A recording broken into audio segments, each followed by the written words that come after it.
2 மினிட்ஸில் 90ஸ்க்கு போயிட்டு வந்துடலாமா? அதாவது 90ஸ்க்கு போக முடியாது, அந்த நினைவுகள் வேணால் திருப்பி கொண்டு வர மாதிரி ஒரு ஸ்நாக்ஸ் தான் இன்றைக்கி பண்ண போகிறது. அதுக்கு 1.5 கப்பு மைதாவில் தேவைக்கேற்ற மாதிரி உப்பு போட்டு 5 to 6 டீஸ்பூன் அளவுக்கு கீ சேர்த்துக்கலாம். உங்களுக்கு கீ வேண்டாம்னா ஆயில் வேணாலும் யூஸ் பண்ணிக்கலாம். நல்லா மிக்ஸ் பண்ணதுக்கப்புறமா இந்த மாதிரி பிடிச்சா இந்த மாதிரி கிடைக்கணும். அந்த மாதிரி நல்லா மிக்ஸ் பண்ணதுக்கப்புறமா இதில் தேவைக்கேற்ற மாதிரி தண்ணி ஊற்றி மறுபடியும் நல்லா சாஃப்டாக பிசைஞ்சு எடுத்துக்கலாம். இந்த மாதிரி சாஃப்டாக பிசைஞ்சதுக்கப்புறமா மறுபடியும் 2 டீஸ்பூன் அளவுக்கு கீ சேர்த்து நெய் எல்லா இடத்துலையுமே ஆகிற மாதிரி நல்லா சாஃப்டாக மிக்ஸ் பண்ணி ரெடி பண்ணி மாற்றி வச்சுக்கலாம். 1/2 ஹவருக்கு அப்புறம் எடுத்து பார்த்திங்கன்னா ரொம்ப சாஃப்டாக நம்ம கீ சேர்த்த பார்த்திங்களா, அது எல்லாமே அப்சர்வ் பண்ணி ரொம்ப சாஃப்டாக ரெடி ஆகிருக்கும். இப்போது பலாப்பழத்தோட விதை இருக்குது பார்த்திங்களா, அந்த ஷேப்பில் தாங்க இந்த ஸ்நாக்ஸ் ரெடி பண்ணுறது. இப்போ யாருக்காவது ஓர்வு வருதா? அதாவது சக்கக்குரு மிட்டாய் அப்படின்னு மலையாளத்தில் சொல்லுவாங்க. இந்த ஸ்நாக்ஸ் தமிழில் எப்படி சொல்லுவாங்கன்னு தெரியல. கண்டிப்பாக ட்ரை பண்ணி பாருங்கள். இது பார்க்கும்போது சிலவங்களுக்கு ஞாபகம் வரலாம். எனக்கு இது 1 ரூபாய்க்கு 4 எண்ணெய் விற்றுருந்தாங்க.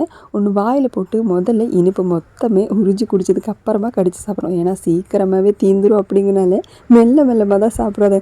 அந்த அளவுக்கு அன்றைக்கி ரசித்து சாப்பிட்ட ஒரு ஸ்நாக்ஸு தாங்க. மாவு திக்னஸாக இருக்கிறனாலே சிம்மிலே வச்சு வேக வைக்கும் போது தான் கரெக்டாக உள்ளுக்கெல்லாம் வெந்து வந்திருக்கும்.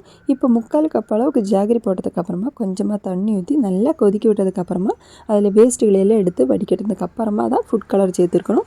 நல்லா கொதிக்க வச்சுக்கலாம். அதாவது ஒரு கம்பி பத அளவு இருக்குது பார்த்திங்களா, அந்த மாதிரி நல்லா கொதிக்க விட்டதுக்கப்புறமா இப்போ நம்ம ரெடி பண்ணி வச்சுக்கிறதையும் இதில் போட்டு மறுபடியும் நல்லா மிக்ஸ் பண்ணி எடுத்துக்கலாம். இந்த மாதிரி நல்லா மிக்ஸ் பண்ணி எடுக்கும்போது தான் கரெக்டாக இருக்கும். இப்போ நல்லா ட்ரை ஆகிடுச்சு பார்த்திங்களா, இந்த மாதிரி டைமில் நம்ம ஃப்ளேம் ஆஃப் பண்ணிங்கன்னா கரெக்டாக இருக்கும். இப்போது நம்மளோட 90ஸோட ஸ்நாக்ஸு கண்டிப்பாக ட்ரை பண்ணி பாருங்கள்.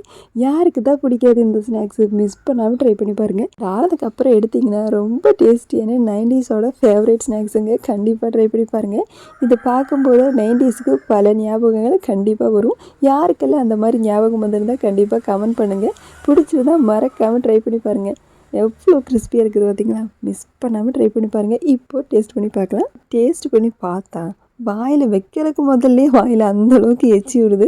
அந்த அளவுக்கு சூப்பரான ஸ்நாக்ஸு. கண்டிப்பாக ட்ரை பண்ணி பாருங்கள். மந்த்தானால கேடே வராமல் இந்த மாதிரி ஸ்டோர் பண்ணி வச்சு சாப்பிட்டுக்கலாம். எப்படி 90s ட்ரை பண்ணுறதுக்கு ரெடியாக?